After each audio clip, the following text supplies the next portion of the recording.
ইরানের সর্বোচ্চ নেতার জন্য বার্তা নিয়ে তেহরানে পাকিস্তানের স্বরাষ্ট্রমন্ত্রী। আঞ্চলিক সংকটের কূটনৈতিক সমাধানের আশা, দ্বিপাক্ষিক সম্পর্ক জোরদারে আলোচনা। মার্কিন কর্মকর্তাদের উপর নজরদারি বাড়িয়েছে ইসরায়েল, একাধিক গণমাধ্যমের প্রতিবেদন। গোয়েন্দা হুমকির মাত্রাকে সংকটজনক বলছে পেন্টাগন।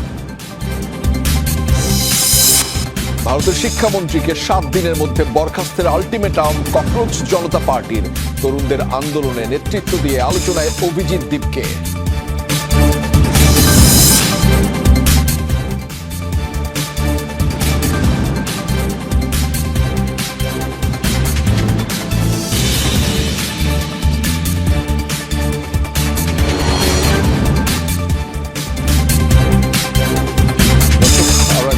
জানাচ্ছি যমুনা আইডেসকে। এতক্ষণ শিরোনামগুলো দেখছিলেন। আন্তর্জাতিক সব শীর্ষ খবর নিয়ে আপনাদের সাথে রয়েছে আমি আহমেদ রেজা। এবার জানাচ্ছি বিস্তারিত। ইরানের সর্বোচ্চ ধর্মীয় নেতা মুজতাবা খামেনির জন্য বিশেষ বার্তা নিয়ে তেহরান সফর করছেন পাকিস্তানের স্বরাষ্ট্রমন্ত্রী মোহসিন নাকভি। পাক প্রধানমন্ত্রী ও সেনাপ্রধানের পাঠানো গোপন ওই বার্তায় কি আছে জানা না গেলেও কূটনীতির মাধ্যমেই আঞ্চলিক সংকটের সমাধানের বিষয়ে আশা প্রকাশ করেছেন নাকভি। সফরে ইরান পাকিস্তান সম্পর্ক জোরদারের বিষয়েও আলোচনা হয়েছে। যুক্তরাষ্ট্র ইরান সংঘাত নিরসনে মধ্যস্থতাকারী হিসেবে বেশ কিছুদিন ধরেই গুরুত্বপূর্ণ ভূমিকা পালন করছে পাকিস্তান। এপ্রিলে হওয়া অস্থায়ী যুদ্ধবিরতি নিয়ে জটিলতা তৈরি হলেও এখনও চলছে ইসলামাবাদের তৎপরতা।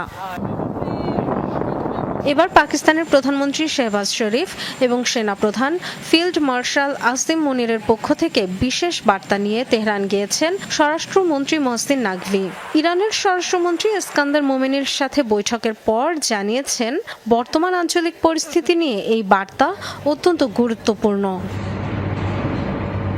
বিশেষ ওই বার্তায় কি আছে খোলাসা করেনি কোনো পক্ষ, তবে আঞ্চলিক সংকটের সমাধান কূটনীতির মাধ্যমেই সম্ভব বলে আশাবাদ জানিয়েছেন নাকভি। দ্রুতই চলমান উত্তেজনা প্রশমিত হবে বলেও আশ্বস্ত করেছেন। বৈঠকে দুই দেশের সীমান্ত নিরাপত্তা, সন্ত্রাসবাদ দমন, মাদক পাচার প্রতিরোধ এবং অর্থনৈতিক সহযোগিতার বিষয়গুলো গুরুত্ব পেয়েছে। দ্বিপাক্ষিক বাণিজ্য $3 বিলিয়ন থেকে বাড়িয়ে $10 বিলিয়ন উন্নীত করার লক্ষ্যেও একমত হয়েছে তেহরান ইসলামাবাদ। দুই বন্ধুপ্রতিম ও ভাতৃপ্রতিম দেশের মধ্যে বহু ধরনের সহযোগিতা রয়েছে। সীমান্ত নিরাপত্তা, মাদক পাচার ও সন্ত্রাসবাদ মোকাবিলার পাশাপাশি অর্থনৈতিক ক্ষেত্রেও গুরুত্বপূর্ণ সিদ্ধান্ত হয়েছে। দুই দেশের বাণিজ্য $3 বিলিয়ন থেকে $10 বিলিয়ন উন্নীত করার বিষয়ে সম্মতি হয়েছে। বিশ্লেষকরা মনে করছেন, মধ্যপ্রাচ্যের অস্থির প্রেক্ষাপটে পাকিস্তানের এই কূটনৈতিক তৎপরতা শুধু দ্বিপাক্ষিক সম্পর্ক নয়, বরং ইরান যুক্তরাষ্ট্র উত্তেজনা প্রশমনের প্রচেষ্টার সঙ্গেও সরাসরি যুক্ত। ইরানের পররাষ্ট্রমন্ত্রী আব্বাস আরাকচি সহ আরও কয়েকজন শীর্ষ কর্মকর্তার সঙ্গেও বৈঠক করবেন মোহসিন নাকভি। সম্ভাবনা রয়েছে তেহরান ওয়াশিংটন সংলাপ এগিয়ে নেওয়ায় নতুন প্রস্তাব তুলে ধরার। Dorothy Tasrin, Jamuna news. বাংলাদেশের প্রথম 5D AI ইনভার্টার যুক্ত সর্বোচ্চ বিদ্যুৎ সাশ্রয়ী যমুনা এয়ার কন্ডিশনার।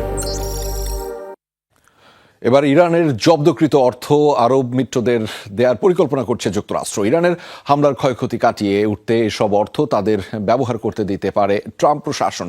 সূত্রের বরাতে এই তথ্য প্রকাশ করেছে মার্কিন সংবাদ মাধ্যম CNN।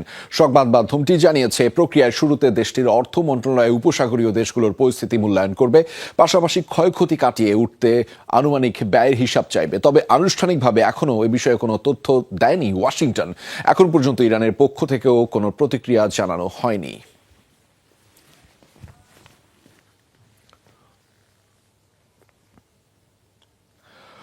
হরমুজ প্রণালীতে ইরানের 2টি ড্রোন ধ্বংসের দাবি করেছে যুক্তরাষ্ট্র। শনিবার এই তথ্য নিশ্চিত করেছে মার্কিন সেন্ট্রাল কমান্ড। তাদের অভিযোগ, ওয়ান ওয়ে অ্যাটাক ড্রোন দুটি হরমুজের আন্তর্জাতিক জলসীমায় হুমকি তৈরি করেছিল।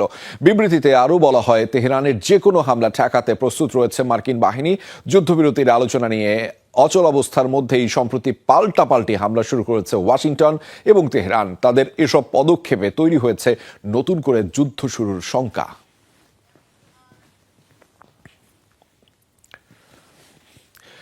ইরানের রাডার পর্যবেক্ষণ কেন্দ্রে মার্কিন হামলাকে সরাসরি যুদ্ধবিরতি লঙ্ঘন বলে দাবি করছে তেহরান।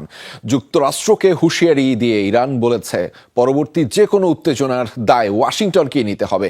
এর আগে শনিবার হরমুজ প্রণালীতে নৌযান লক্ষ্য করে পাঠানো 4টি ড্রোন ভূপাতিত করে ওয়াশিংটন। এরপরে ইরানের গরুক ও কেশম দ্বীপে নজরদারি ও পর্যবেক্ষণ কেন্দ্রগুলোতে হামলা চালানো হয়েছে। পাশাপাশি মার্কিন হামলার জবাবে কুয়েত ও বাহরাইনে মার্কিন ঘাঁটিতে হামলা চালিয়েছে তেহরান। এছাড়া অনুমতি ছাড়া হরমুজ অতিক্রমের চেষ্টা করা আরও 4টি জাহাজকে লক্ষ্য করে গুলি ছোড়া হয়েছে বলে জানিয়েছে আইআরজিসি।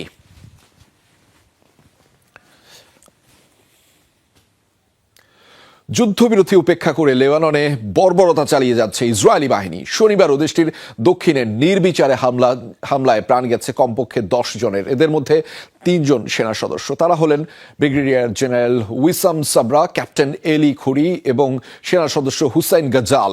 আইডিএফ এর দাবি যানবাহনটি তাদের জন্য হুমকি তৈরি করেছিল, কারণ তারা ইঙ্গিত পেয়েছেন হিজবুল্লাহ ওই এলাকা থেকে ইসরায়েলি সেনাদের উপর হামলার প্রস্তুতি নিচ্ছিল। ঘটনাটি তদন্তের কথাও জানিয়েছে তেল আবিব। সেনা সদস্যদের উপর ইসরায়েলি হামলার নিন্দা জানিয়েছে লেবাননের প্রধানমন্ত্রী নওয়াফ সালাম। এই আগ্রাসনকে পূর্ব পরিকল্পিত অপরাধ আখ্যা দিয়েছে হিজবুল্লাহ। দেশটির জনগণ, বিশেষত দক্ষিণ লেবানন ও পশ্চিম বেকা অঞ্চলে শত্রুপক্ষের ধারাবাহিক অপরাধের আরেকটি সংযোজন বলে ব্যাখ্যা করেছে গোষ্ঠীটি। লেবাননে অভিযান চালাতে গিয়ে নিহত হয়েছে 2 ইসরায়েলি সেনা। শনিবার এক বিবৃতিতে আইডিএফ জানিয়েছে দক্ষিণ লেবাননে 2টি আলাদা ঘটনায় মৃত্যু হয়েছে তাদের। বিবৃতিতে বলা হয়েছে হিজবুল্লাহর ড্রোনের আঘাতে গত বৃহস্পতিবার গুরুতর আহত হয় 23 বছর বয়সী শাহার গামলা। পরে হাসপাতালে চিকিৎসাধীন অবস্থায় শনিবার প্রাণ যায় তার। অন্যদিকে শুক্রবার আগ্নেয়াস্ত্রের গুলিতে নিহত হয়েছে 21 বছর বয়সী আরেক সেনা। গত সপ্তাহে ইসরায়েল লেবাননের মধ্যে সবশেষ যুদ্ধবিরতি চুক্তি হওয়ার পর দক্ষিণ লেবাননে এ নিয়ে নিহত হয়েছে আইডিএফ এর 3 সদস্য।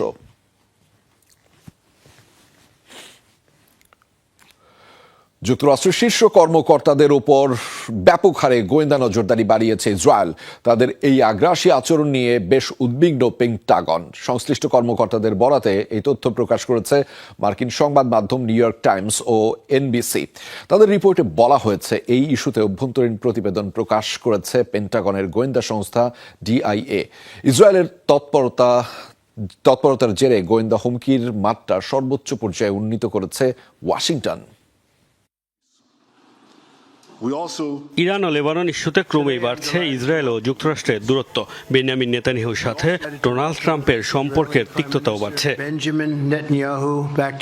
ইরান যুদ্ধ নিয়ে মতবিরোধের জেরে সবচেয়ে ঘনিষ্ঠ মিত্র যুক্তরাষ্ট্রের উপরই নজরদারি বাড়িয়েছে ইসরায়েলি গোয়েন্দারা। মধ্যস্থতায় সম্পৃক্ত স্টিভ উইটকফ সহ অন্যান্য কর্মকর্তাদের উপর চালানো হচ্ছে ব্যাপক গুপ্তচর বৃত্তি। মার্কিন সংবাদ মাধ্যম নিউ ইয়র্ক টাইমস ও এনবিসির প্রতিবেদনে উঠে এসেছে এই তথ্য। বলা হয়েছে তেল আবিবের ক্রমবর্ধমান নজরদারিতে বেশ উদ্বিগ্ন পেন্টাগনের গোয়েন্দা সংস্থা ডিআইএ। ঘটনার সাথে সংশ্লিষ্ট 3 মার্কিন কর্মকর্তার বরাতে প্রতিবেদনে বলা হয়েছে একটি অভ্যন্তরীণ মূল্যায়ন প্রকাশ করেছে ডিআইএ, যেখানে বলা হয়েছে ইসরায়েলি গুপ্তচর বৃত্তির মাত্রাকে ক্রিটিক্যাল বা সংকটজনক হিসেবে চিহ্নিত করা হয়েছে। পেন্টাগনের উদ্বেগ, ট্রাম্প প্রশাসনের অভ্যন্তরীণ আলোচনা ও সিদ্ধান্ত সম্পর্কে তথ্য হাতিয়ে নিতে এই নজরদারি চালানো হচ্ছে। বলা হচ্ছে এই ঘটনা এখন দুদেশের সম্পর্কে প্রভাব না ফেললেও ইসরায়েল সফরে বাড়তি সতর্কতা অবলম্বন করতে পারেন মার্কিন কর্মকর্তারা। বিশ্লেষকরা বলছেন ঐতিহাসিকভাবে ঘনিষ্ঠ 2 মিত্রের মধ্যে ক্রমবর্ধমান অবিশ্বাসের জেরে মধ্যপ্রাচ্য নিয়ে তাদের নীতি ও উদ্দেশ্য ভিন্ন পথে যেতে শুরু করেছে কিনা তা নিয়ে উঠেছে প্রশ্ন। যদিও অভিযোগে মিথ্যা দাবি করেছে তেল আবিব। আনুষ্ঠানিকভাবে ইসরায়েলি গোয়েন্দাগিরির বিষয়টি অস্বীকার করেছে হোয়াইট হাউসও। মার্কিন কর্মকর্তারা বলছেন ইসরায়েলের মিত্রদের ওপর গোয়েন্দাগিরির কুখ্যাতির ইতিহাস রয়েছে। এর আগেও বিভিন্ন সময় দেশটি মার্কিন কর্মকর্তাদের ওপর জোরালো নজরদারি চালিয়েছে। মোস্তফা মাহমুদ, যমুনা নিউজ। গাজায় থামছেই না ইসরায়েলি আগ্রাসন। শনিবার ব্যাপক হামলায় নিহত হয়েছে শিশুসহ কমপক্ষে 8 জন, আহত হয়েছে আরও 15 জন। গাজা সিটির কেন্দ্রে একটি শরণার্থী শিবিরে চালানো হয়েছে এই হামলা। প্রত্যক্ষদর্শীরা জানিয়েছে তারা স্বাভাবিক কাজকর্ম করছিলেন, এমন সময় হঠাৎ আঘাত হানে মিসাইল। মুহূর্তেই হতাহতের শিকার হয় বেসামরিকরা। এদের মধ্যে বেশ কয়েকটি শিশু রয়েছে। যদিও আইডিএফ এর দাবি সন্ত্রাসীদের লক্ষ্য করে গুলি চালিয়েছে তারা। গাজায় যুক্তরাষ্ট্রের মধ্যস্থতায় যুদ্ধবিরতির পরও নিয়মিত আগ্রাসন চালিয়ে যাচ্ছে ইসরায়েল। এসব হামলায় প্রাণহানির সংখ্যা 950 ছাড়িয়েছে। পৃথিবীতে আগমনের বয়স ছিল মাত্র 7 মাস। এরই মধ্যে সাক্ষী হতে হলো ইসরায়েলি নৃশংসতার। পশ্চিম তীরে আইডিএফ এর গুলিতে স্যাম ফাহাদ আবু হাইকালের মৃত্যু কাঁদিয়েছে গোটা ফিলিস্তিনকে। ছোট্ট স্যাম ও তার নিরপরাধ বেসামরিক পরিবারের উপর ইসরায়েলি হামলার প্রতিবাদে নিন্দার ঝড় উঠেছে সামাজিক যোগাযোগ মাধ্যমে। পিতার কাঁধে সন্তানের লাশ, পৃথিবীর সবচেয়ে মর্মান্তিক দৃশ্যগুলোর একটি। তবে এই দৃশ্য নিয়মিত হয়ে উঠেছে ফিলিস্তিনে। যুদ্ধবিধ্বস্ত দেশটির পশ্চিম তীরের ঘটনা। মাত্র 7 মাস বয়সী স্যাম আবু হাইকালের মরদেহ নিয়ে শোকে স্তব্ধ বাবা ফাহাদ আবু হাইকাল। শুক্রবার সন্ধ্যায় সপরিবারে পশ্চিম তীরের হেব্রনে তেল রুমাইদার উদ্দেশ্যে রওনা হয়েছিলেন তিনি। পথে আইডিএফ এর একটি চেকপোস্টের কাছাকাছি এলে সেনাদের দেখে নিরাপদ দূরত্বে থেকেই গাড়ি থামিয়ে দেন ফাহাদ। কিন্তু আচমকা কোনো কারণ ছাড়াই তাকে লক্ষ্য করে গুলি ছুড়তে শুরু করে এক আইডিএফ সেনা। প্রথমে সতর্কীকরণ নির্দেশ মনে করে আত্মসমর্পণ করলেও তা দেখেও থামেনি পাষণ্ড সৈনিকেরা। একের পর এক গুলি ছুটতে থাকে তাদের গাড়ি লক্ষ্য করে। এ সময় গাড়ির সামনের কাচ ভেদ করে একটি গুলি সরাসরি লাগে নিষ্পাপ শিশুটির মাথায়। ঘটনাস্থলেই মারা যায় অবুঝ শিশুটি। গুলিতে গুরুতর আহত হয়েছে শিশুটির মা। আমি আমার মা, স্ত্রী ও 2 ছেলে মেয়ে নিয়ে বেথলেহেম থেকে হেব্রন যাচ্ছিলাম। তেল রুমাইদাতে প্রবেশের সাথে সাথে এক আইডিএফ সেনা আমাদের দিকে গুলি ছুটতে শুরু করে। আমি আমার হাত উঁচু করে আত্মসমর্পণও করেছিলাম। আমার সাথে আমার সন্তান আছে সেটাও বোঝানোর চেষ্টা করেছিলাম, তাও সে থামেনি। একটি বুলেট গাড়ির সামনের কাচ দিয়ে আমার হাত ভেদ করে সোজা আমার ছেলের মাথায় গিয়ে লাগে।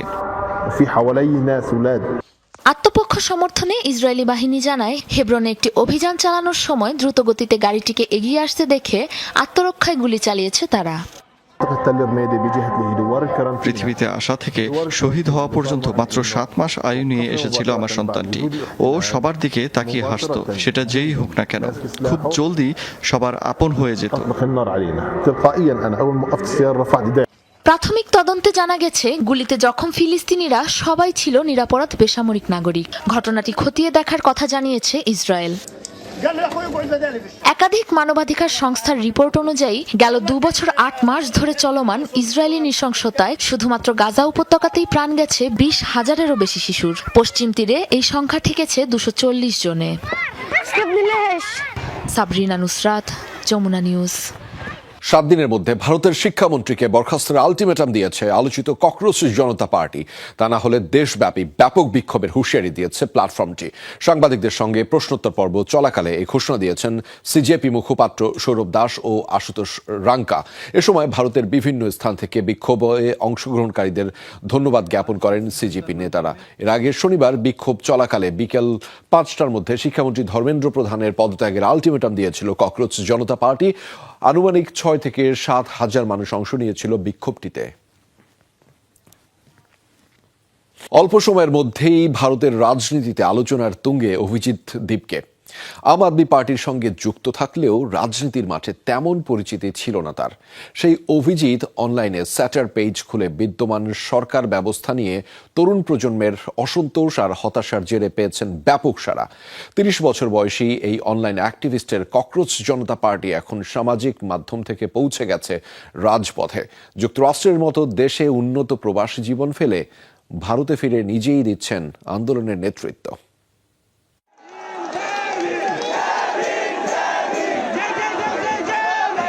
সামাজিক মাধ্যমের ব্যঙ্গাত্মক কন্টেন্ট ক্রিয়েটর থেকে সরাসরি রাজনীতির মঞ্চে দেশে ফিরে আলোচনার কেন্দ্রে ককরোচ জনতা পার্টির প্রতিষ্ঠাতা অভিজিৎ দীপকে। বিদ্যমান সরকার ব্যবস্থা নিয়ে তরুণদের ক্ষোভ, হতাশা আর বঞ্চনার মুখপাত্র হয়ে উঠেছেন অল্প সময়ে। পরিণত হয়েছে আলোচিত এক চরিত্রে। মহারাষ্ট্রের একটি দলিত পরিবারে জন্ম অভিজিৎ দীপকের। পুনে থেকে সাংবাদিকতায় স্নাতক সম্পন্ন করার পর উচ্চশিক্ষার জন্য যুক্তরাষ্ট্রে যান তিনি। বোস্টন বিশ্ববিদ্যালয় থেকে জনসংযোগ নিয়ে স্নাতকোত্তর ডিগ্রি অর্জন করেন। পেশাগত জীবনে রাজনৈতিক যোগাযোগ, জনমত গঠন এবং ডিজিটাল ক্যাম্পেইন কৌশল নিয়ে কাজ করেছেন দীর্ঘদিন। কখনোই খুব বেশি আলোচিত না হলেও রাজনীতির সাথে ৩০ বছর বয়সী অভিজিতের পরিচয়টা নতুন নয়। ২০২০ থেকে ২০২২ সাল পর্যন্ত আম আদমি পার্টির সামাজিক যোগাযোগ মাধ্যম টিমে স্বেচ্ছাসেবক হিসেবে কাজ করেন তিনি। অনলাইন প্রচার, রাজনৈতিক বার্তা তৈরি এবং মিম ভিত্তিক ক্যাম্পেইনের সঙ্গেও যুক্ত ছিলেন। তবে বর্তমানে তার প্রতিষ্ঠিত ককরোচ জনতা পার্টির সঙ্গে কোনো রাজনৈতিক দলের সাংগঠনিক সম্পর্ক নেই বলেই দাবি তার। একটি বিতর্কিত মন্তব্য থেকেই মূলত যাত্রা শুরু এই উদ্যোগের। বেকার তরুণদের আরশোলার সাথে তুলনা করে দেওয়া ভারতের প্রধান বিচারপতির এক বক্তব্য সামাজিক যোগাযোগ মাধ্যমে ব্যাপক ক্ষোভের জন্ম দেয়। সেই ক্ষোভই ব্যঙ্গ, বিদ্রূপ ও প্রতিবাদের ভাষায় রূপ দেন অভিজিৎ। জন্ম হয় ককরোচ জনতা পার্টির, যা খুব দ্রুতই অনলাইন আন্দোলনের রূপ নেয়। দলটির মূল আলোচ্য বিষয় বেকারত্ব, প্রশ্নপত্র ফাঁস, শিক্ষা ব্যবস্থার সংকট এবং তরুণদের ভবিষ্যৎ নিয়ে অনিশ্চয়তা। মিম ভিত্তিক এবং ডিজিটাল কন্টেন্টকে হাতিয়ার করে জেনজিদের উপেক্ষিত কণ্ঠস্বর তুলে ধরেছেন তিনি। অনলাইনে তুমুল সাড়া পাওয়ার পর এবার অফলাইনেও সরব অভিজিৎ। যুক্তরাষ্ট্র থেকে ফিরেছেন নিজ দেশে। এরই মধ্যে তার নেতৃত্বে শনিবার শিক্ষামন্ত্রীর পদত্যাগের দাবিতে রাজপথে প্রথমবারের মতো আন্দোলনও করে ফেলেছে ভারতীয় তরুণরা। দলটিকে ক্ষমতাসীনরা গুরুত্ব না দিলেও বিশ্লেষকরা বলছেন, তরুণরা সংগঠিত হতে পারলে সেটি মোদী সরকারের মাথা ব্যথার কারণ হয়ে দাঁড়াতে পারে। অস্মিতা বিশ্বাস, যমুনা নিউজ। আগামী 5 বছরে ক্ষেপণাস্ত্র উৎপাদন সক্ষমতা 2.5 গুণ বৃদ্ধির নির্দেশ দিয়েছেন উত্তর কোরিয়ার সর্বোচ্চ নেতা কিম জং উন। রোববার দেশটির রাষ্ট্রীয় গণমাধ্যম জানিয়েছে এমন তথ্য। কিমের গোলা বারুদ কারখানা পরিদর্শনে কিছু ছবিও প্রকাশ করা হয়েছে। এ সময় রোববার বিশাল ওই কারখানার অস্ত্রশস্ত্র উৎপাদন নিয়ে কর্মকর্তাদের সঙ্গে আলোচনা করেন কিম। ইয়েনহাপ নিউজ এজেন্সি বলছে সেখানে মিসাইলের মূল কাঠামোর মতো কিছু গোলা বারুদ দেখা গেছে। একদিন পরে উত্তর কোরিয়া সফরে যাচ্ছেন চীনের প্রেসিডেন্ট শি জিনপিং। বেইজিং জানিয়েছে কিমের সঙ্গে দ্বিপক্ষীয় সম্পর্ক এবং অভিন্ন স্বার্থ সংশ্লিষ্ট বিষয়ে আলোচনা করবেন শি। পিয়ংইয়ং এর সাথে সম্পর্ক আরও জোরদারে আগ্রহ প্রকাশ করেছেন তিনি।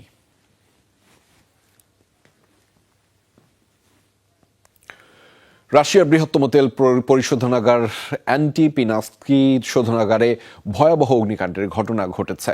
শনিবার স্থানীয় কর্তৃপক্ষ জানিয়েছে সাইবেরিয়ার অবস্থিত রিফাইনারিটির একটি পরিশোধন ইউনিটে প্রযুক্তিগত ত্রুটির কারণে এই আগুনের সূত্রপাত হয়েছে। এছাড়া ইউক্রেনীয় ড্রোন হামলার গুঞ্জন নাকচ করে দিয়েছে কর্তৃপক্ষ। জানিয়েছে আগুনের পেছনে কোনো বাহ্যিক হামলার প্রমাণ পাওয়া যায়নি। আঞ্চলিক জরুরি মন্ত্রণালয় জানিয়েছে ফায়ার সার্ভিসের অভিযানে পুরোপুরি নিয়ন্ত্রণে আনা হয়েছে আগুনে। এই ঘটনার কোনো হতাহতের খবর পাওয়া যায়নি।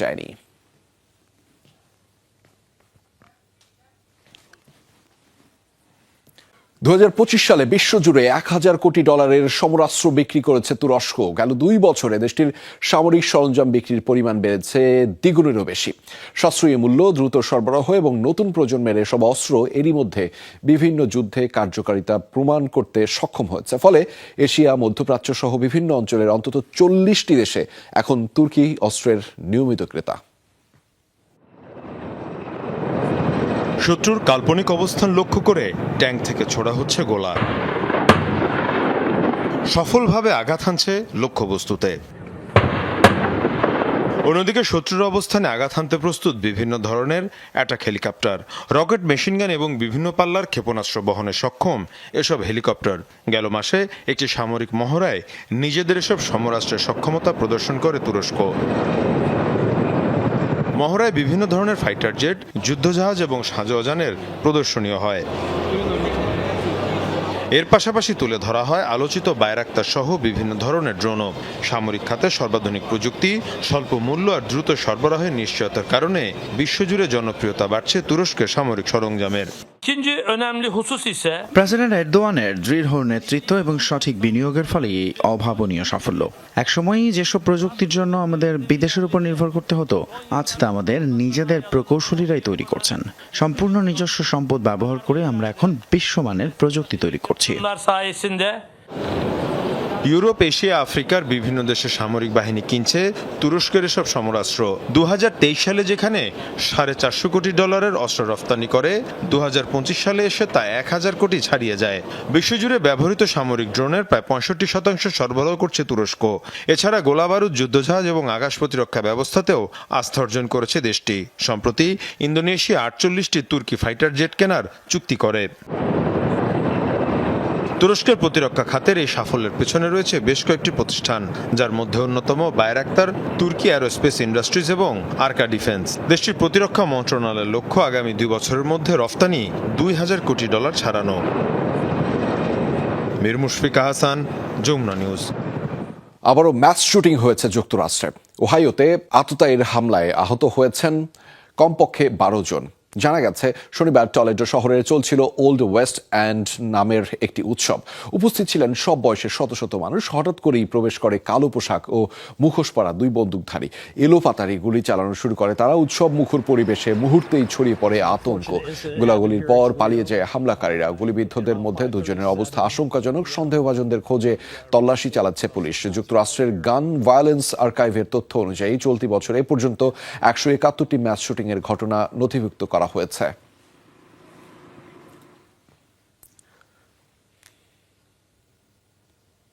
ট্রাম্প জামাত আর রিসোর্ট তৈরির পরিকল্পনা ঘিরে 1 সপ্তাহ ধরে সরকার বিরোধী বিক্ষোভে উত্তপ্ত রয়েছে আলবেনিয়া। শনিবারও রাজধানীর তিরানার বুকে ঢল নামে হাজারো নাগরিকের। বিক্ষোভে যোগ দেন নানা শ্রেণী পেশার মানুষ। আলবেনিয়ার পতাকা ও ব্যানার হাতে সরকার বিরোধী স্লোগান দেন বিক্ষোভকারীরা। প্রধানমন্ত্রী এদি রামা সহ উচ্চপদস্থ কর্মকর্তাদের পদত্যাগের দাবি করেন তারা। সম্প্রতি আলবেনিয়া উপকূলে সংরক্ষিত একটি দ্বীপে বিলাসবহুল রিসোর্ট নির্মাণের পরিকল্পনা করেন মার্কিন প্রেসিডেন্ট ডোনাল্ড ট্রাম্পের জামাতা জ্যারেড কুশনার, যা বাস্তবায়িত হলে দ্বীপটির জীববৈচিত্র্য হুমকিতে পড়তে পারে বলে শঙ্কা প্রকাশ করেন সেখানকার নাগরিকেরা।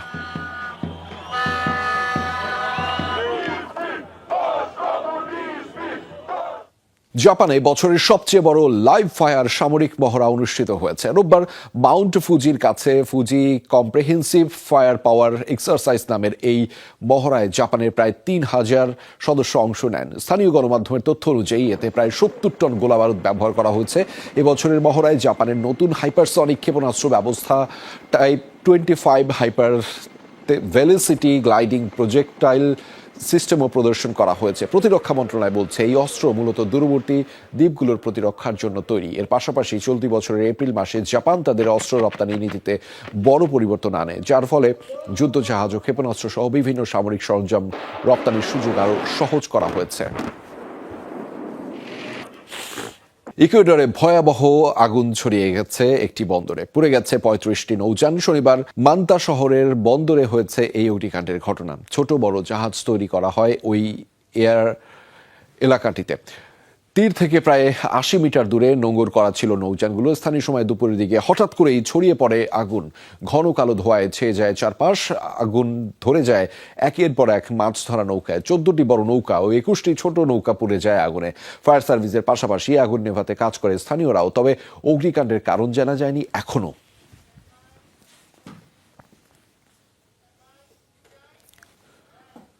দর্শক, এই ছিল যমুনা আইডেস্কে। এতক্ষণ সাথে থাকার জন্য আপনাদের সবাইকে ধন্যবাদ।